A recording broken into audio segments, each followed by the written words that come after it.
Hi there, Lindsay here, the Frugal Crafter. Today we are going to make some Easter activity party favors that can be used as place cards. We're going to make a cute bunting and some cards with the leftovers.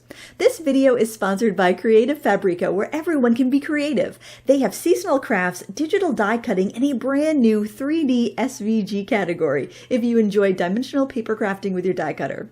They also have embroidery patterns, knit and crochet patterns, general crafts, graphics, fonts, and loads of classes to enjoy. You can find thousands of fun projects to try. You can even sign up for a free trial and download 10 free items.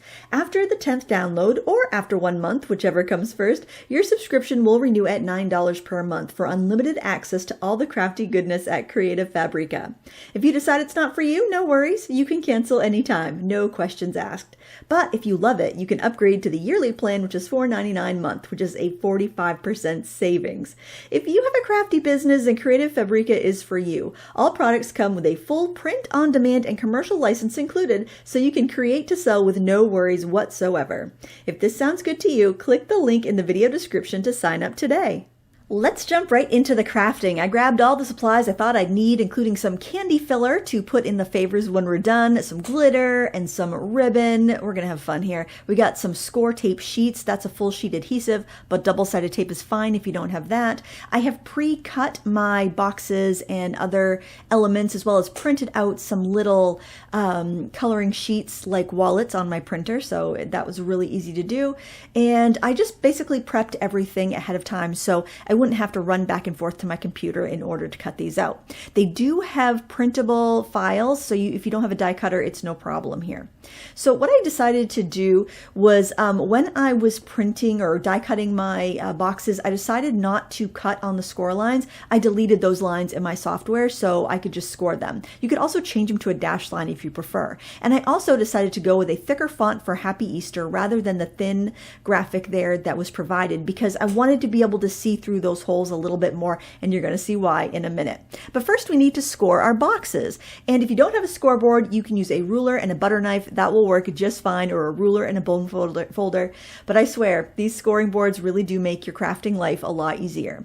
It's pretty easy to see where to score with boxes if you've ever made boxes before, but you can always die cut the box as is and use the slices that it makes for the scoring areas as a guide. So I did that there just to make sure that I was scoring in the right place. And it's also handy on the little tuck flap there on the end. There's also these little mats that you can put behind the words, and that's why it's really fun to cut a bunch of boxes out in complementary colors or coordinating colors, because then you can swap the mats around to create some really pretty coordinating projects. So I'm going to take that piece of matte layer cardstock there and put it on my score tape, or my score sheets, I should say. You could also use double-sided tape, like I said, not a big deal. And then I'm just going to trim that piece out. And don't throw away the leftover bits of score tape, because you can use that for assembling your box or for other projects. So there's no need to throw any of that away. It's just like if you had pop dots or foam dots, you can always save those waste pieces for other dimensional products. After it's trimmed out, you want to peel off the release paper, and then you're going to stick that behind the window on your box. Just be careful that you're covering up all of the holes, because you want to make sure that you're going to be able to see that yellow throughout everywhere. And you want to put this on the inside of the box before you fold it up, so our box is still flat here. Okay? And then I put the little release paper underneath it so it didn't stick to my mat. And then I'm just going to rub over the back with a bone folder to make sure it is really well adhered. You don't want it to peel up. Score tape is also extremely sticky, so it's really a fantastic product to have in the craft room. Now what we're going to do is grab some glitter, and I want to use yellow glitter because it's the same color as the backing paper. And I am going to sprinkle that over the image. So I'm going to have glitter in all the openings. Now, what I wish I had done here was I wish I had put the middles back in those letters. Because I had switched fonts than what they offered on the box, the middle part's cut out. So I did save those middles, and I'll show you how how I fixed it on the other ones, but I am using a scrap of that release paper there to press that glitter into the score tape really well. You could even use microbeads for this if you had them. I would recommend heating it with a heat tool if you use microbeads, because that will make the adhesive really grab them so they don't come off. But it's fun. It's a fun project. Just remember, you want more bold images when you're doing this so it looks really good. Any excess glitter can be tapped off the project and then returned to the jar. I like to glitter over a folded piece of paper because it makes it really easy to funnel it back in, even in those tiny little vials of glitter. Now I'm taking a piece of that release paper and just rubbing over my design to make sure all of that glitter is really pressed into that sticky adhesive. Trust me, that stuff is sticky. Then you want to go around and fold on all of your score lines, and you want to really fold all of them. I did forget to fold the side spine ones. It's not a big deal, but it does make box assembly go a lot easier when you pre-fold everything. Now all you have to do is glue the box together. I'm using some of the leftover bits of my adhesive sheet, just cutting it into small squares and using that on the tabs, but you could use liquid glue, double-sided tape, whatever your preferred adhesive is. And just take off the release paper and fold it up and you have a beautiful favor box. Repeat those steps for however many boxes you wish to make. When I'm die cutting projects, I really like to maximize the cardstock that I'm using. And I used a 12 by 12 piece of cardstock for every box, but that gave me some leftover space in the margins of my paper that I could use for something else. I wanted to have some accessories to go with my project here, and I thought it'd be fun to cut some different Easter egg patterns from these different colors of cardstock we're using so I could stack them together and make some decorations. Now this project could also be left unassembled inside of the favor boxes for one of your youngsters to put together as an Easter craft, but I thought it would make a really cute bunting, so I'm actually going to glue all of these together. Now I found the SVGs over at Creative Fabrica, but I did a little doctoring to them. I made them a little simpler and I took out some extra details that I didn't think would cut very well in my ancient die cutter. And I really think that these are simple and cute and are a great way to make use of that leftover cardstock on your mat. Another thing I did was I took that just shadow egg shape and I used the autofill feature on my Sure Cuts a Lot software to fill a sheet with eggs. And then I cut that out from white cardstock. I figured that would be a great project for kids to decorate with crayons or markers, or like I'm doing here, taking some of the leftover bits that cut out from the inside of the decorative eggs, and I'm just making up my own patterns here. So really, it's a great way to make the best use out of the supplies you already have on hand. After the glue was dry, I used some little teeny cute wooden clothespins that I found at the Dollar Tree to clip my eggs to a piece of narrow pastel yellow ribbon. You could also use glue if you prefer, but I like the idea of the clothespins because it's really easy to take it apart and reuse it again next year. I like this idea so much that I want to kind of go in depth a little bit and explain how I did it. So I downloaded one of the free coloring book packs over at Creative Fabrica, and there were 20 different designs, and they were all like really simple, cute animals. I didn't want to print them out full page, that's how they come, but they had JPEGs in them. So what I did was I just opened up my Windows picture viewer on my computer. I highlighted all of the, or 9 of the images, the ones I wanted to use. I thought they looked the most Eastery or cute. And then I clicked on share and then print, and then on the sidebar I could see all of the different options I had, and I selected wallet, and that printed out 9 perfectly spaced little images, and they had borders on them already, so I mean they were just really cute. And the thing I really love about these is that they are perfect for card makers as well as just being cute little coloring pages. I didn't have any Easter grass, and I wanted something to fill the box a little bit and help it keep its shape really well, so I took some fringing scissors and I just kind of cut slits all the way along the edge of a piece of cardstock, and then I scrunched it with my hands. You can use regular scissors, it will just take more cuts. And then I just took an X-Acto knife and sliced that piece of grass off, and I can actually get 3 strips of grass from one sheet of cardstock, and it only took 1 strip per box. So it's a very cost-effective way to do this. You're not buying that plastic stuff, and you're using what you have, which I think is a great idea. And then to kind of style it in the box, all I did was I just tore off a strip for each width and kind of fluffed it a little bit more, and I could probably fluff it more or even use like a paper crimper or something on this if I wanted to get really fancy, but honestly I think once you get stuff in it, it really doesn't matter. And yeah, I just kind of fit it in around like that. And I know it doesn't look fancy yet, but I think it works.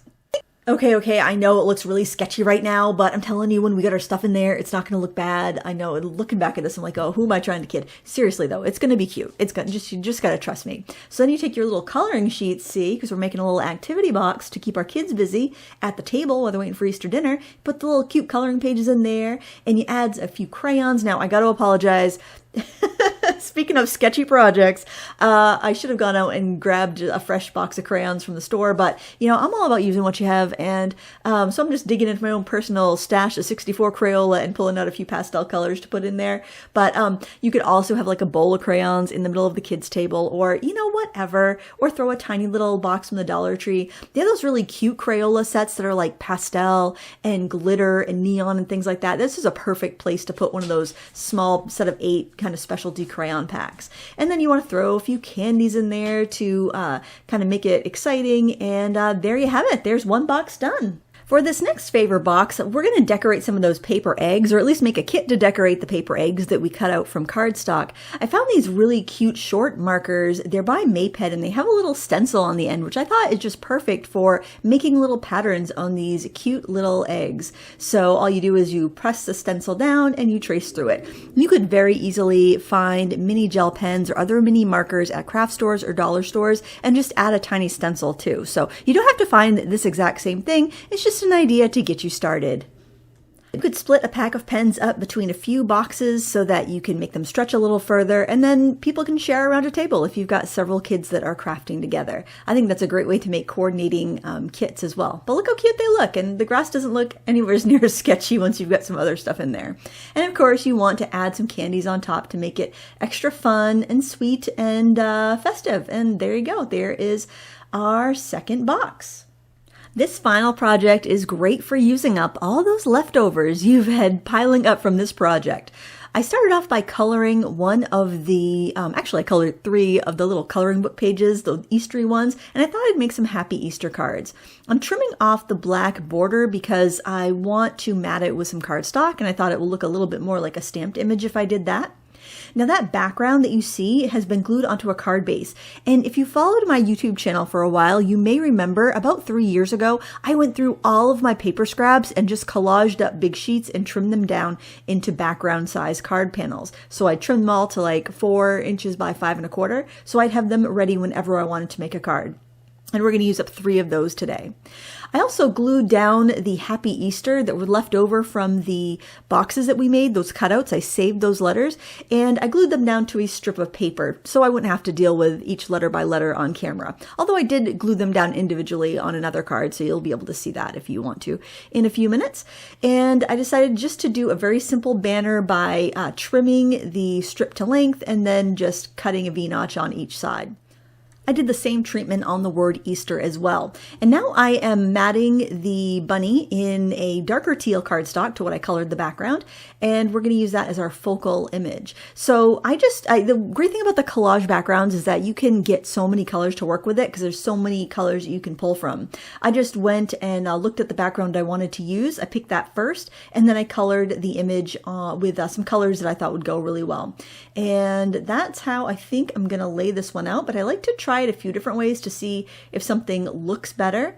And then once I've got my layout decided, I will go ahead and use my double-sided adhesive to stick it down.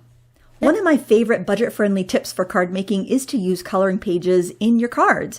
You can print them small. They work great when you print them out at home and you color them with alcohol-based markers because alcohol markers won't smear inkjet ink or laser printed ink. And it's just a great way to stress your budget and also get the perfect image when you need a special card but you know you'll never use a stamp again. It's just a great way to make the most with what you got, right? And there, I think that's looking pretty cute, but it does need some embellishing. So I'm going to look at those leftover little shapes from the inside of our Easter egg cutouts.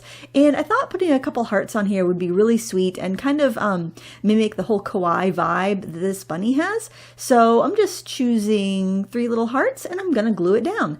And that really does it for our project here. We got a beautiful Easter egg bunting decoration. We got 3 favor boxes and we've got 3 greeting cards that we can mail to friends and family. I think that that is pretty good for a day of crafting. And budget friendly too, because we didn't waste any cardstock, we got to use the whole sheet of paper, and we had some fun. I want to thank you so much for watching today, and I also want to thank Creative Fabrica for sponsoring today's video. Click the link in the video description to see what they have to offer. Even if you don't want to sign up for their unlimited subscription, there is a robust library of freebies you can try too. In fact, everything I used today was from the freebie category. Thanks for watching. Please give me a thumbs up before you go. Until next time, happy crafting.